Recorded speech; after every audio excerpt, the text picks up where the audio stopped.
The snow outside had no intention of stopping. It was the winter of 1952, and Princeton was quiet. Most students had gone home for the holidays, but one man remained behind.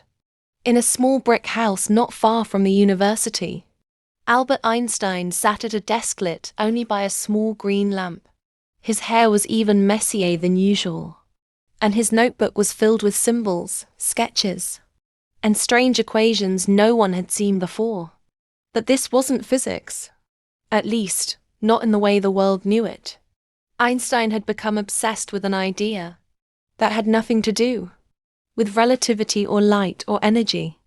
It was something else, something born out of silence and time. He called it the mirror principle, a theory that suggested there were reflections of ourselves not just in thought, but in space itself. It started 1 year earlier, when he had received an anonymous letter in the mail. No return address. Inside, a short message written by hand. Asterisk. The numbers are repeating. Time is folding inward. You know where to look. Most would have dismissed it. Einstein did not. He had long believed that time was not linear. But now, someone else seemed to know it too. That night, he reopened some of his oldest notes. Not from Berlin. Not from Zurich. But from his own childhood scribbles he had once made at the age of 12, when he would sit by the window and imagine light chasing shadows. To his surprise, the same sequence appeared in those notes. Numbers, circles, arrows, folding in on themselves. He knew something was trying to speak through him. By February, he had stopped answering most letters. He cancelled his lectures. He only met with 2 people, an old friend from his Swiss days, and a new assistant named Clara, a quiet woman with bright eyes and a calm voice. She had a background in music, not science, but Einstein believed that music, like space, followed deeper laws than people realized.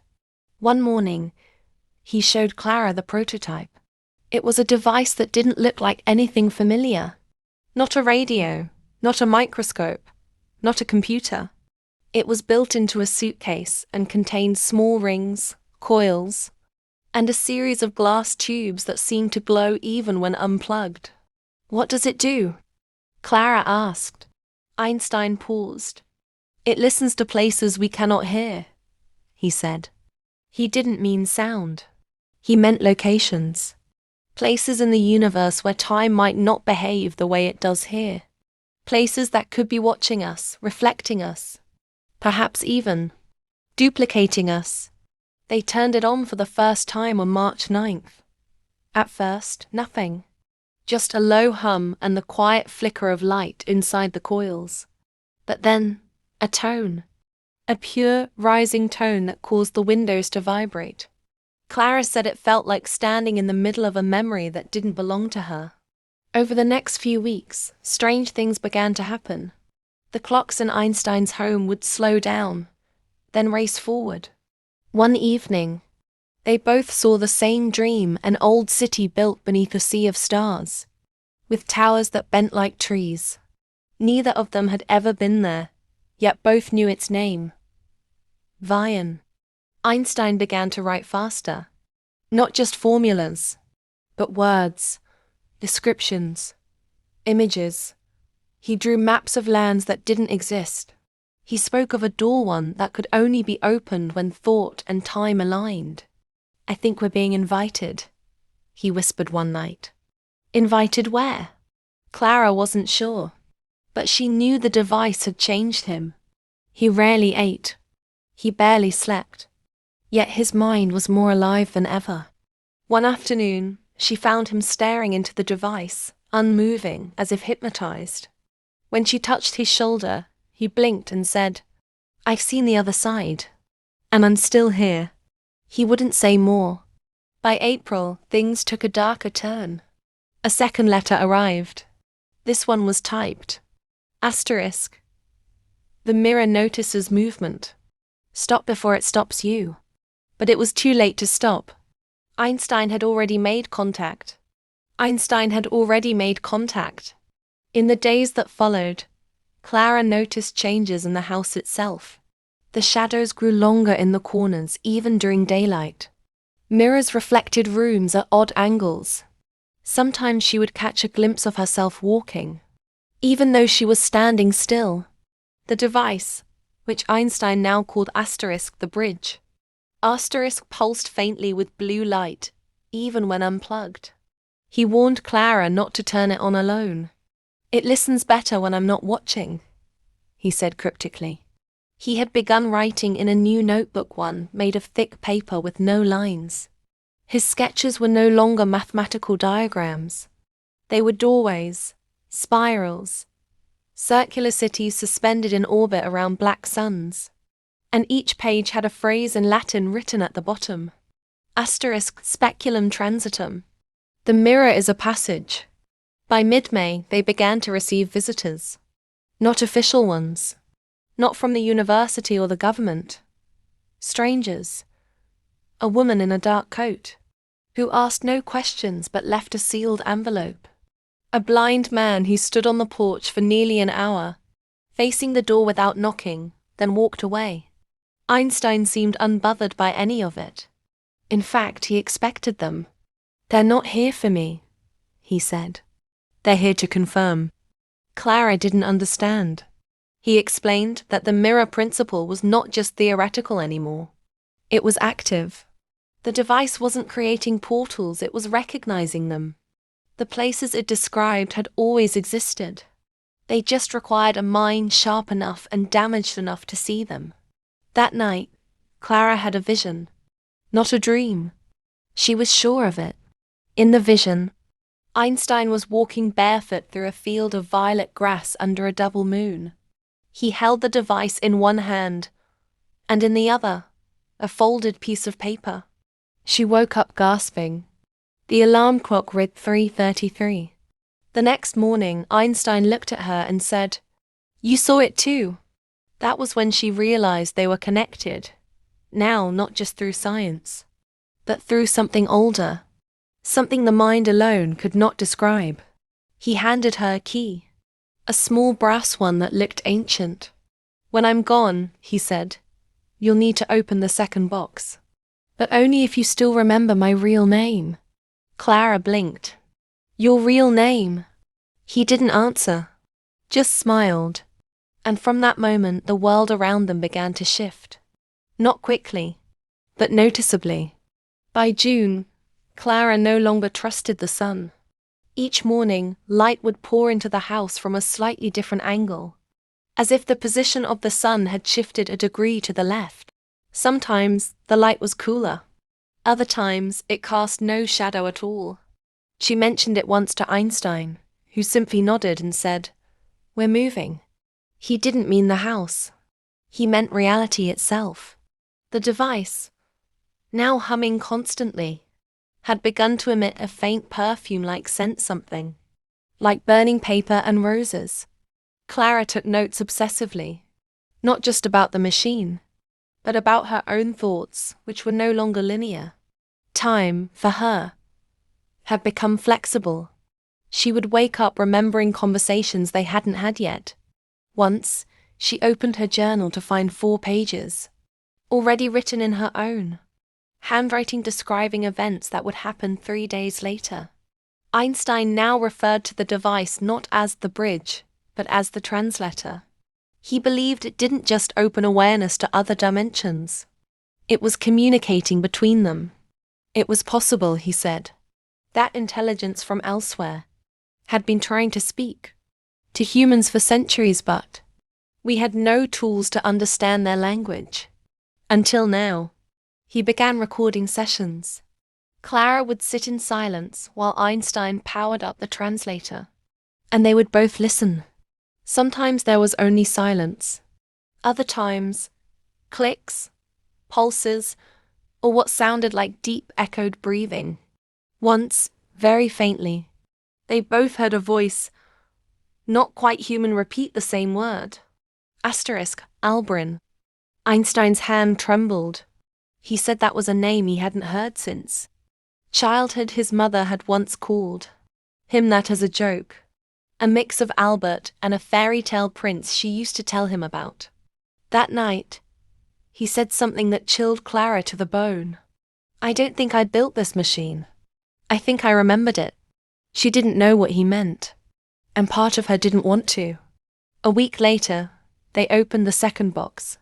It was hidden in a compartment beneath the floorboards.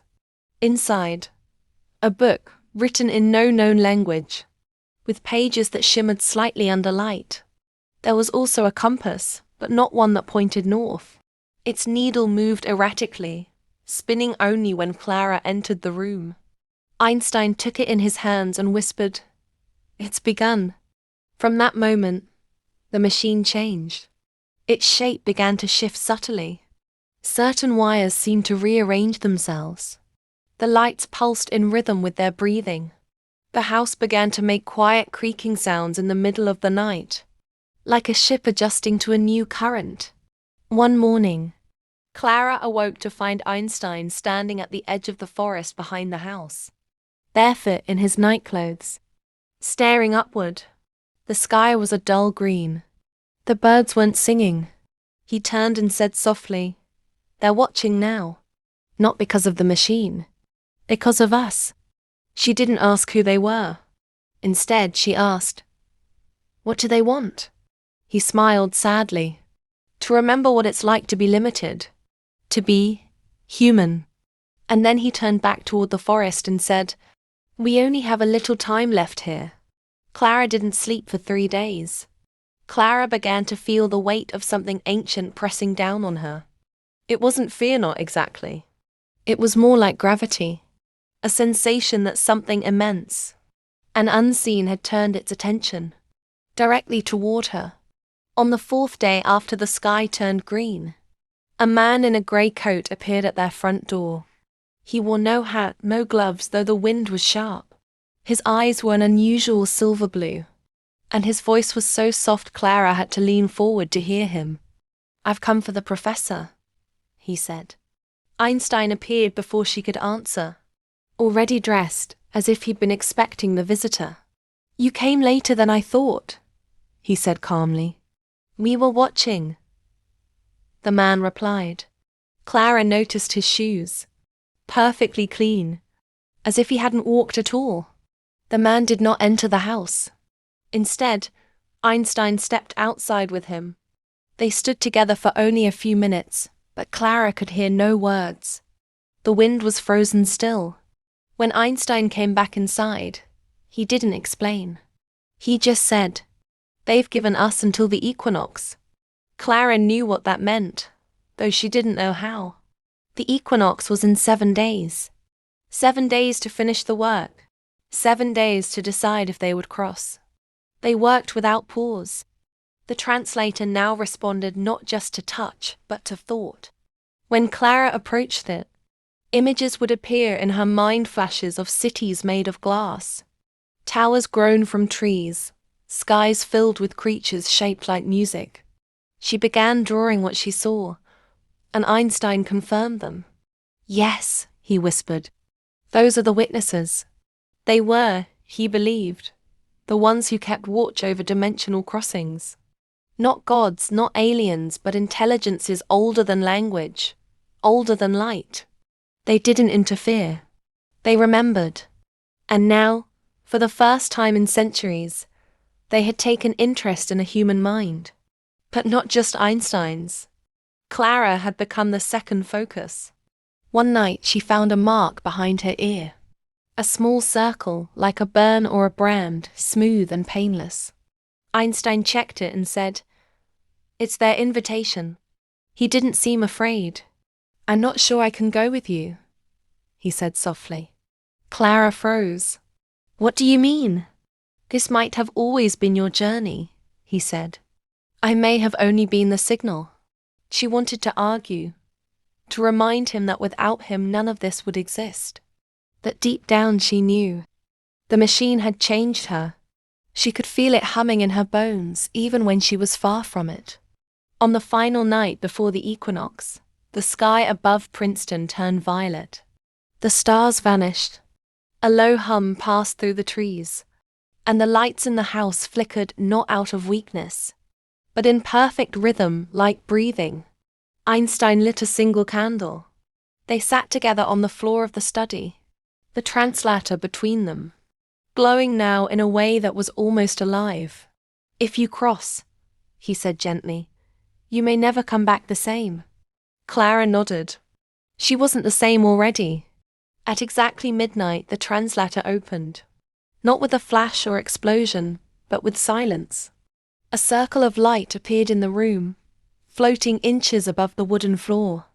Inside it, a staircase descended not made of wood or metal, but of light and memory.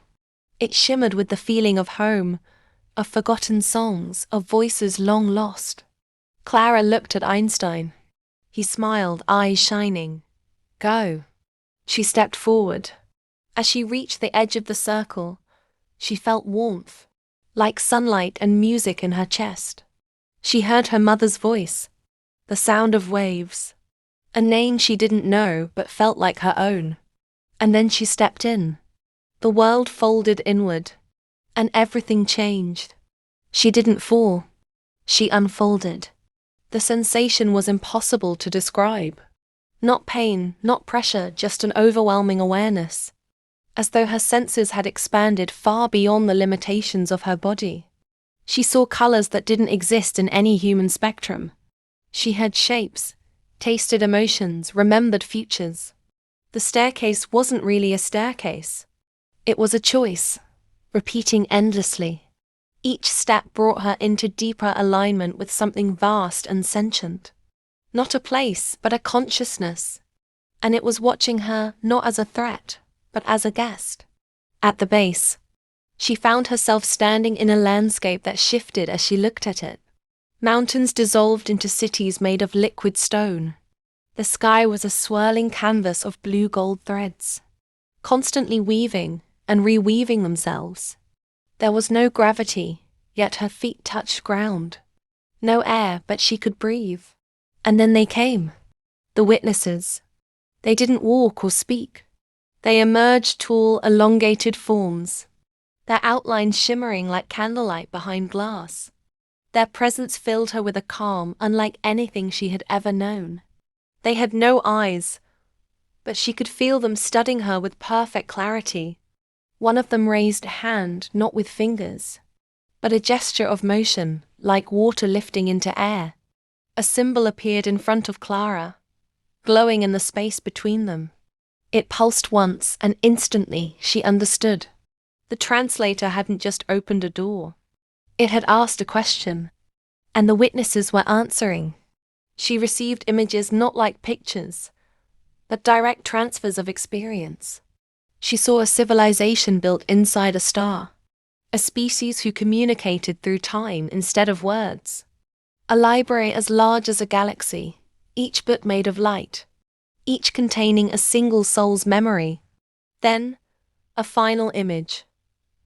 Earth, quiet, fragile, spinning in darkness, and Einstein, alone. She realized then that this wasn't her journey alone. It was a relay. Einstein had reached as far as he could, had unlocked the path, but only someone else could complete it. Her. A choice presented itself not in words, but in knowing.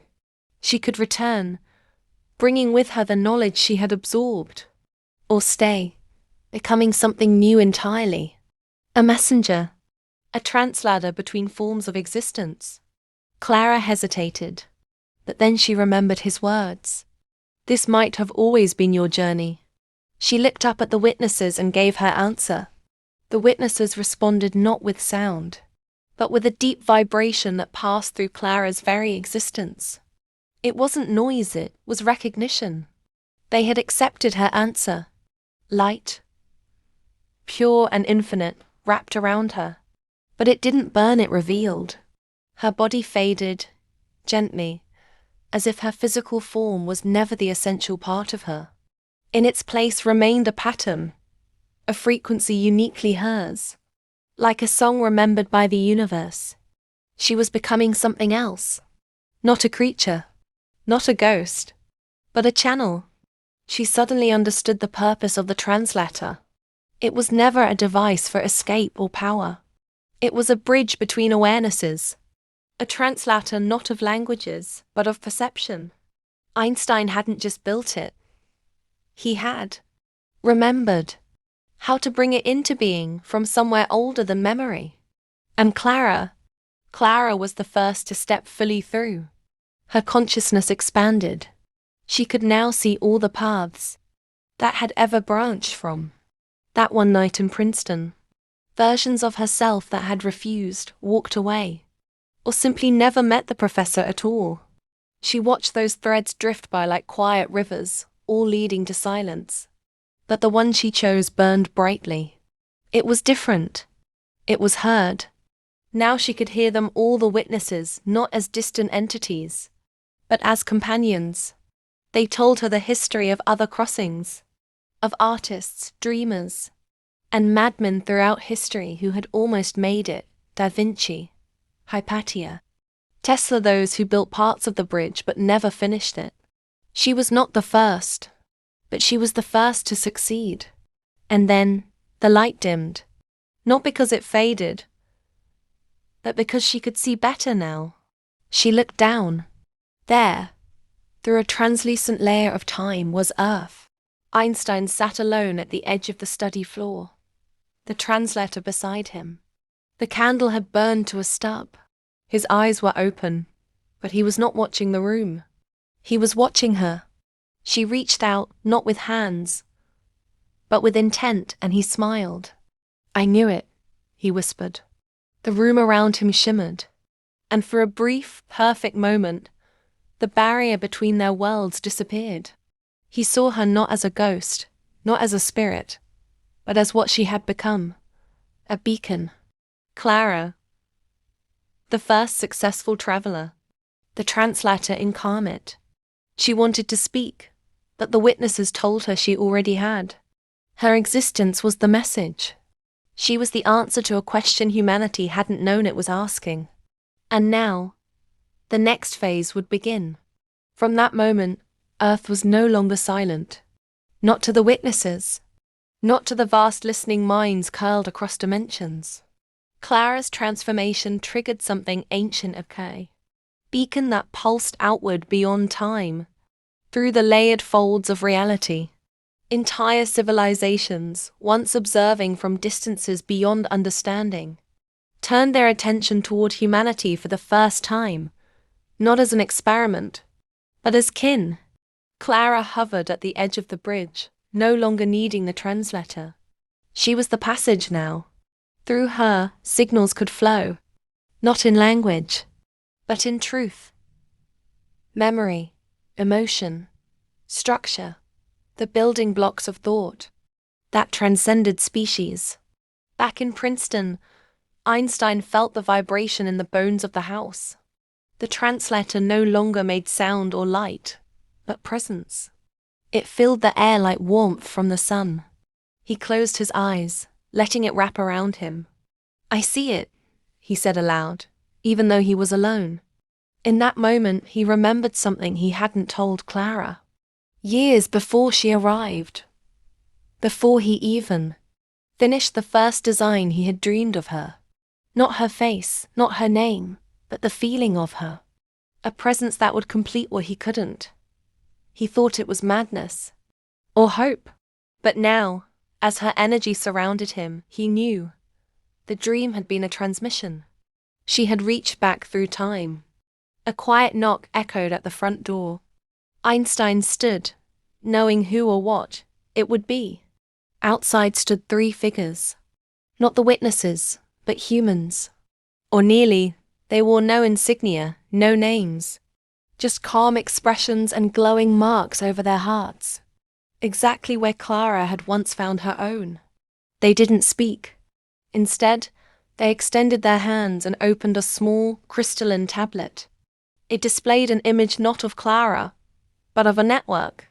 Dozens, maybe hundreds, of bridges just like the one he'd built. Some already active, some still being formed. She had connected them. Clara had become the core of a global evolution. One of the visitors gestured toward the translator. Einstein nodded. They moved silently, placing a small device at its base. The translator responded, altering its shape, yet again opening outward now, not inward. A signal began pulsing through the house. Subtle, melodic, untranslatable by machines, but not by minds. Elsewhere on Earth, sensitive people began waking up in the night, stirred by strange dreams. Children began sketching shapes they didn't understand. Artists painted visions of cities no one had visited. Physicists made breakthroughs they couldn't explain. The shift had begun. And Clara? She stood in the center of the in-between. The witnesses no longer surrounded her. They had passed on, their role complete. She wasn't alone, but she was singular. She felt Earth's thoughts chaotic, beautiful, afraid, hopeful. All of it. She sang, not with voice, but with her presence. Her song reached across dimensions, and through the cells of every being capable of growth. Not a command, not even a lesson, just a message. Asterisk, you are ready. And for the first time in recorded history, humanity listened. And amid all this, the translators kept appearing. Not built, not summoned, formed. Wherever there was a convergence of hope, learning, and surrender, usually among the younger, new translator would shape itself into the world, sometimes as stone, sometimes as light, sometimes in the geometry of nature. Each one required a crossing, and not all who tried returned. That those who did, those rare few came back changed, not with power, but with purpose. They were the new bridge-bearers. Children, poets, elders, wanderers. They didn't speak of Clara not because they forgot, but because they didn't need to. Her presence had become part of the Earth's story, like rain or fire. And still she watched. From the other side of the garden, she saw the first earthborn child to enter the between without fear. She saw the witnesses begin to return not as figures of awe, but as partners. And she saw the signals stretching further now, into corners of existence no human eye had yet reached. She felt a question rising in the field from every heart, tuned to the song of the bridge. The same thought echoed. Asterisk, what comes next? And from Clara, the answer came not in words, but in a pulse of gentle understanding. Build forward. Asterisk, the Galactic Invitation asterisk began quietly so. Quietly that most of Earth didn't realize it had started. In a desert valley in Chile, a group of young resonants stood beneath a black sky, listening. They weren't using instruments or devices. They were tuned through the Clara field, hearts aligned by silent rhythm. What they heard wasn't sound, but structure. A vibration shaped like a thought, foreign, but not hostile. It was a message, but it wasn't meant to teach Earth. It was meant to welcome it. Einstein, now long gone in the physical sense, lived on within the deeper layers of the field. His thoughts, patterns, and vision were part of the translator's source code. Clara was still the bridge, but Einstein remained its first dreamer. His essence stirred as the signal unfolded. This was the step he had once dared not imagine. Contact. Not invasion. Not diplomacy. Invitation. The message contained no words, no map, no face. Instead, it unfolded as a possibility. A construction Earth had to realize itself. It required no fuel, no machine, only willingness. The resonance began dreaming the same thing. A structure made not of metal, but of memory and arc of perception. It would not carry bodies, but minds, woven together into one traveling thought. Clara had once crossed alone. Now, humanity would travel as one. The project was called Unity One. Across every continent, circles of creation formed. Artists, builders, and visionaries gathered not under one flag, but under one frequency. Unity One would be humanity's first. Asterisk shared consciousness. Vessel asterisk a psychic satellite built from the field itself. Its core was not steel, but the dreams of 1,000 contributors, held together by synchronized intent. The translator in Princeton pulsed for 7 days straight before it finally quieted. Then Unity 1 ignited not in fire, but in resonance. It lifted not into the sky, but into the between. And when it passed through the layer Clara now called home, she smiled. It was not a full crossing. It was a handshake. On the far side of the between, they waited. Not creatures. Not empires. Not anything from Earth's myths. Just others. Different in form, but familiar in purpose. Each had once reached out, crossed over, built a bridge. And now, seeing humanity arrive not as conquerors, not as beggars, but as fellow builders, they opened their minds. For the first time, Earth became part of the harmonic accord, a gathering of sentient civilizations that shared not matter, but meaning. And Clara?